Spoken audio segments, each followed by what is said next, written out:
Hey guys, it's Vanessa, and if you are like me, you have a hard time getting ready in the mornings, let's face it. And I've got a busy week ahead of me, so I thought this would be a fantastic opportunity to create a new recipe. So this is those egg bites. Perhaps you've seen it at Starbucks. I think even Dunkin' Donuts has them. They seem to be like all the rage, but they are crazy expensive, right? So some of you know how thrifty or a cheapskate I am. So what better way than to make it at home? You already know what ingredients there are. You can make them in batch, so you don't have to take extra time going through the drive-thru. Plus, they're so much cheaper, right? So we're gonna get things rolling here. Like I said, I've never ever made these before. Fingers crossed. But I'm excited to try them. They're going to be packed full of protein, ready to start the day and give you energy on those sluggish mornings, right? So let's get rolling here. So what I already cracked the eggs. We've got 9 large eggs in here. That is boring to watch, okay? Plus, like, I might have shot some stuff across the floor. So thankfully nobody saw any of that, okay? So we've got our eggs already in there. We're going to add some Oh, I better make sure that I'm using the right one. Yep, baking powder. We're going to put about a half a teaspoon of that. We're just going to put this right in there. Now, this is going to make 14, okay? So if you have 2 of the trays that I'm going to show you in a moment, you could do them all at once, or you can do just one batch and then do the second batch, okay? So there was the baking powder. Now I'm going to put the same amount of salt in there. Just dig that in there first. There we go. And this says pepper to taste. I actually think I'm gonna leave the pepper out and seriously just do its taste right before I'm ready to serve it. Then we have about 1/4 cup of milk. You could use water, so if you can't have milk, that is an option for you that you can switch that. And I'm also going to add some super veggie and some pea protein because I do like to have extra of those things in my food. Now the pea protein, seriously, one ingredient, it's called pea protein. That's it. So it is odorless, it is colorless. You can slip that into your family's meals and nobody will ever know that it's ever there. Okay, the super veggie, it will have like an orange flavor, okay? But this is packed full of different veggies and stuff. I'm just gonna put one of those scoops in there. You can do so many. I add this into like different recipes. I do them in my smoothies. You can put them in like hamburger meat if you're making hamburgers. You can put them in cakes. Guys, you could make cakes healthier or I don't know, whatever word you want to use there, by putting some of these extra things in there. You can add protein and you can add veggies and nobody will ever be the wiser, especially if it's chocolate. Brownies, totally hide it in there, okay? Neither of them have a flavor, you'll never know. So I'll just put about a scoop in each of those, okay? So if you've got picky eaters in your house, both of these are great ways to pack some extra things in that perhaps their diet is missing, all right? So we've got those inside. And now what we're gonna do, so this is the basis of our ingredients. Now we're gonna give it a mix, okay? So I brought the Flex Plus out tonight. This thing's fantastic. I love, love, love the cordless hand mixer part because you see my kitchen, it's like teeny weeny. I'm not near an outlet at all, okay? So to plug something in is nightmarish and practically impossible, okay? So this is the brains. Remember, this Flex Plus does everything. It has the cordless hand mixer. It also has a food processor, and you can use it as an immersion blender. Just use the brain, put it to the different pieces that it needs, okay? So I'm just gonna attach this on here. Put that on there. The battery, always the last one to the party, first one to leave, okay? So I just recharged these. These come with 2 batteries and the charging port. So you should always have an extra one on stock, okay? So the trick to make this run is there's a little button here on the inside. So you gotta click that first, push this little button on the side, and then we're gonna get her rolling. Why is it acting like this? Maybe I had to delay too much. Come on. What's happening here? Hope I didn't pick a bad battery. I don't know. It looks like it's supposed to be working. Let's give it another shot. Maybe I grabbed the wrong one. All right. Wow, I look like a silly goose, huh? All right, let me find another battery. Perhaps I don't even have one here. We might have to go, oh, it's not the one that I charged. Okay, so the one that I charged is still on the charger. Let's take this one off. I should not have a problem, but if I do, we're gonna have to go pioneering it and use a whisk, right? Okay, do the same thing here. Okay, so this is not good. I don't know what's happening here. Maybe the brain is like tired. I know how it is, right? Okay, so we're gonna pioneer it tonight. I don't know what's happening here, but it should totally be charged. So let me just drop these in the sink. Okay. Sometimes you just have to shift gears, right? And now I can't find my whisk. Okay, give me just a second.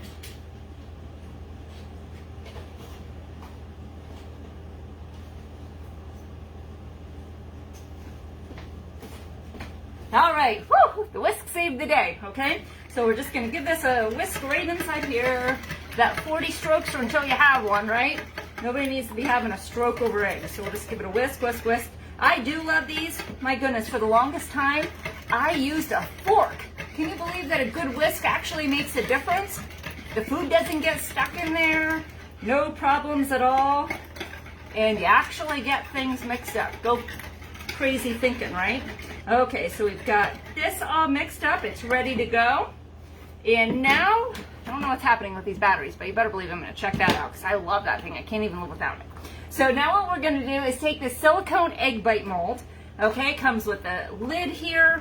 It also comes with this trivet. This trivet is important, okay? So we're going to make these inside the multi-cooker, the deluxe multi-cooker. We're just going to put it down in there, and it's just going to cook and do its thing, okay?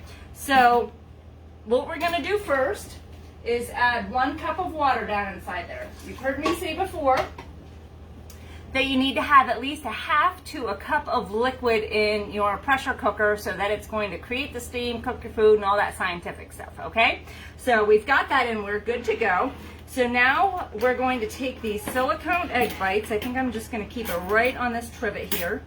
Make sure that the things go up because we're going to need that. I don't want to be like dropping it down inside there without this. Bad things will happen. I'm certain of it, okay? So first things first, we're going to take our kitchen spritzer here. Just pump up, pump up. Oh, did you notice I just tightened it up? Always store it with the ring here loosened because you don't want it to be under pressure.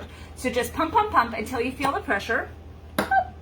Okay, so you can use any kind of oil in here. You can make your own infused oil if you have like herbs growing in your garden, basil or whatever else, rosemary, some things like that. But it's going to create its own aerosol right inside here. You're going to save so much money with this thing. Love, love, love it.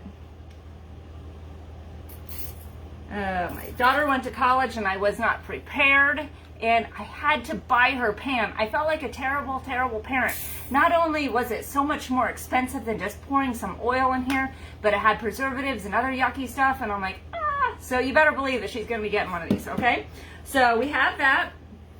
Let me get rid of the whisk here when we drop in stuff. So you'll see that the egg bite mold here holds 7. So we're going to put this through here twice. You're not going to watch all of it, so relax, okay? I'll just post a picture when we're done. But I have the extra large scoop. Have you seen this thing? This is like 4 tablespoons. So this makes a great, like, huge meatball, or I like to use it for hamburgers. Like, it makes like a nice slider size. But this fits right inside here really well. So we're just going to do a scoop in each of them. And it's going to fill it up about 2/3 of the way full, which is exactly what we're going to want. I'm probably going to make a mess, okay? So we'll just scoop this around in here.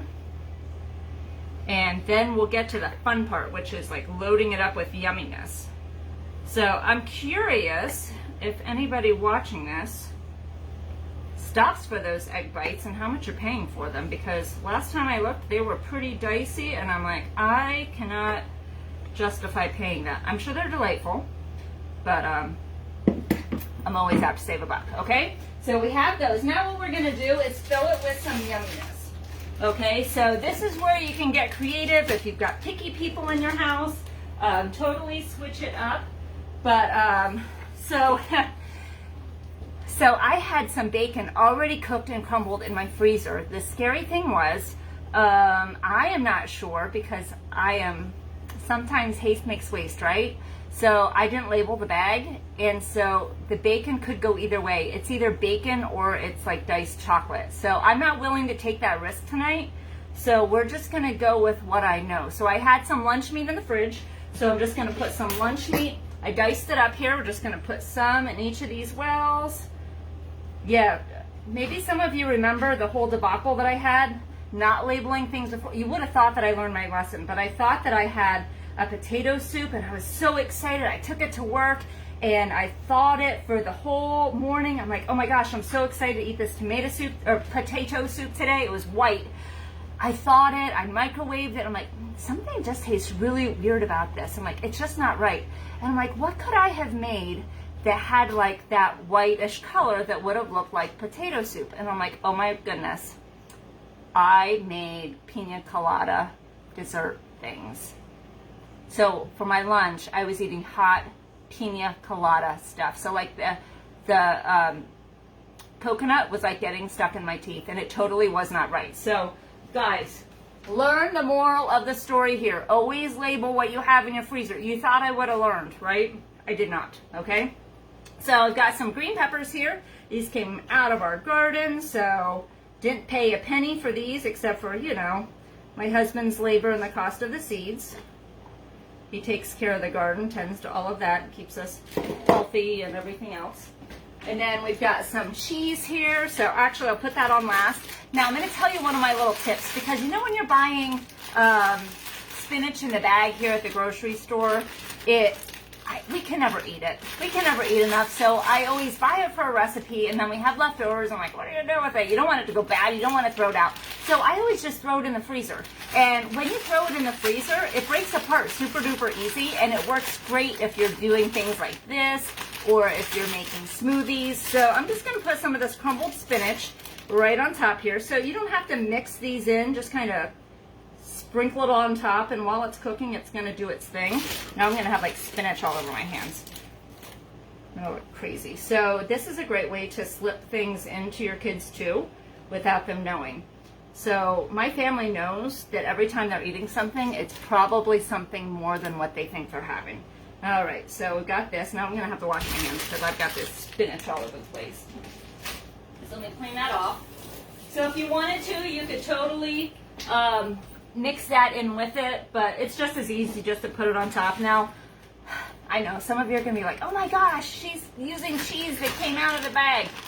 I cannot stand shredding mozzarella. I shred all of the other cheeses. I cannot do mozzarella, okay? So if you see me doing that, there might be something wrong, okay? Or, you know, I found an amazing way to do it. I know that if you freeze them a little bit before you do it, those softer cheeses are easier to do, but I just can't bring it in me. Okay, so, all right, so we've got all of that ready. So now what I'm going to do is put the lid on here, and I've got extra, I don't know what you want to call it, mix. It's not batter, but I've got the extra mix, so we'll use that later. I've got the lid here. We're just going to kind of put this right on top. If I can get it kind of snapped into place here. Okay, I've got some crumbs and such on here. So here is the important part. If you are doing 2 trays at once, see how it kind of looks like a flower? You don't want the wells to be placed directly on top of each other. So shift them a little bit so that they are off center, and that way you're not going to have any like funkiness, like distortion, and they're going to cook evenly, okay? So we're just going to put this right inside here, and the second tray would totally fit right inside there, and then we're going to put the lid on, okay?